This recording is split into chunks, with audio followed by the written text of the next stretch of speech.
pag nagawa ba namin yung 4 na P, ay tiyak na maliligtas at di na nagkasala? Oo. Kasi ibig sabihin, pag yan kasi mabibigat yan eh, na 4 na P. Iyan ay pananampalataya. Ang pananampalataya ay naglalaman ng 4 na P. 4 na P.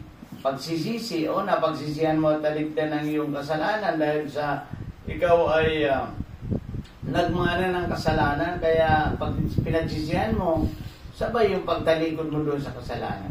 Hindi, pangatlo, tatanggapin mo si Yesu Kristo bilang Panginoon mo tagapagligtas. Sa pamagitan ko ay maaari ninyong tanggapin. Mananalangin tayo, JC, para sumunod ka upang matanggap natin ang Panginoon pumasok sa iyong puso. Ngayon, hindi yan pwedeng ikaw lang mismo ang magtatanggap niyan. Kailangan may mag-guide sa iyo, isang pastor, isang elder, o kaya isang tulad natin, nasa programa tayo dito sa internet. Kaya maaari mong tanggapin si Yesu Cristo sa pamamagitan ng panalangin.